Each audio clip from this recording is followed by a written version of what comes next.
we are going to be talking about Assassin's Creed Mirage, the newest entry into the Assassin's Creed franchise. If you don't know anything about Assassin's Creed, then here's a video right here. It tells you everything you need to know. I did it myself. And if you're not new, then please continue watching and I'll tell you what I think of the new Assassin's Creed. Well, as soon as the electricity comes back on, that is. Here we are. Alright, so there's some complex emotions here. I'm enjoying the game. I am enjoying the game, right? It's a good game. It's fun. The story's interesting, but see, it's kind of hard to talk about this game without getting semi-spoilery for Valhalla. So Valhalla, well, I don't know if it is a spoiler because I don't know if it matters because it seems like they're kind of trying to retcon something from it. So Valhalla, well, so far I haven't completed the game. I don't know. Maybe the story changes. Maybe it completely undoes what I think it's doing. But in Valhalla, you find out that this guy, Basim from Baghdad, is the reincarnation of Loki, and Eivor, your character, the Viking assassin from Assassin's Creed Valhalla, is Odin. Wild, I know. But then this game appears to be trying to somewhat say that maybe it's just pieces of Eden driving them insane, making them think, making them see the memories of other gods that did exist and believe that they are them themselves.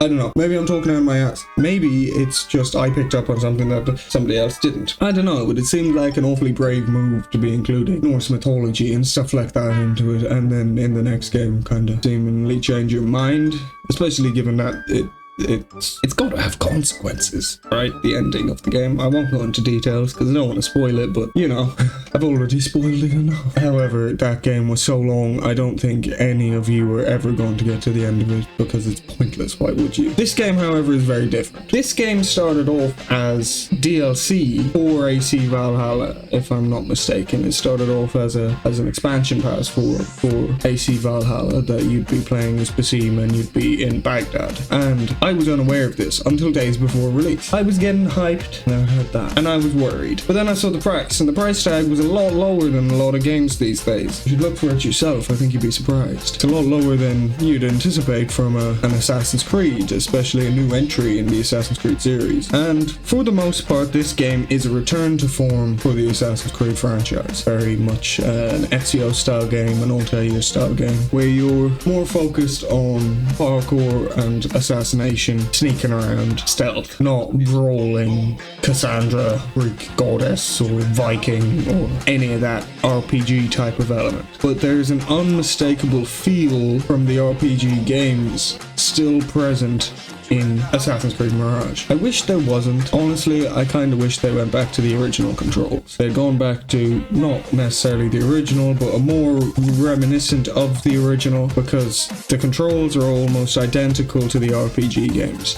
And that really makes it hard to define which is which. It doesn't quite feel like the Ezio games because it controls like the RPG games, but it doesn't quite feel like the RPG games because it's playing out more like the Ezio games. It's a hard one.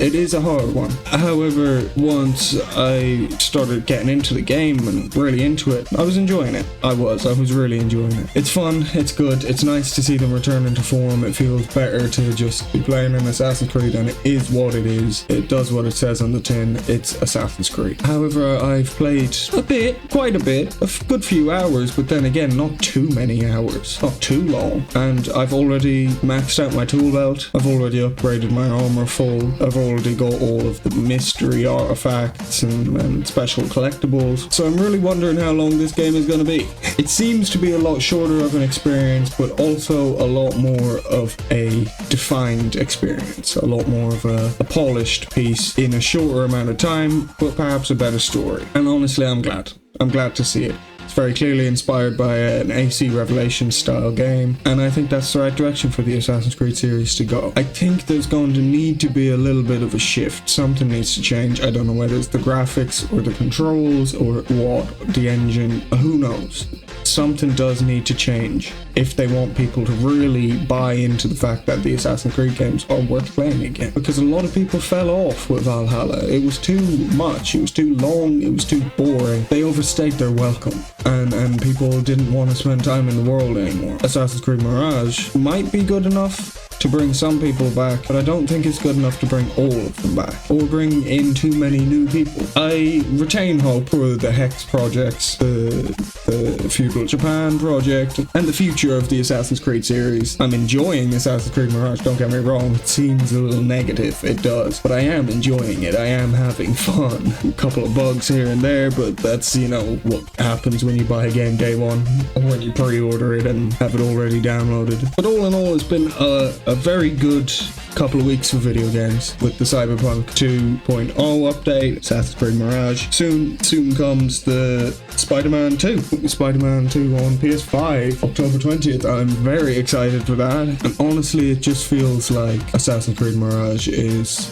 kind of the starting line for a lot of video games to come, and a lot of really good games to come out. Hopefully the games industry won't be so dull for the next little while, and hopefully you enjoyed this video. That was my honest review of Assassin's Creed Mirage. If I were to give it a number out of 10, I'd say probably a 7 or an 8. It's close. It's close to being very, very good. It's good, but not quite there. If you enjoyed this video, please do subscribe. Very, very appreciated. As of recording this video, we're still at 26 loyal followers of the Wicked Cult. As always, no rest for the wicked.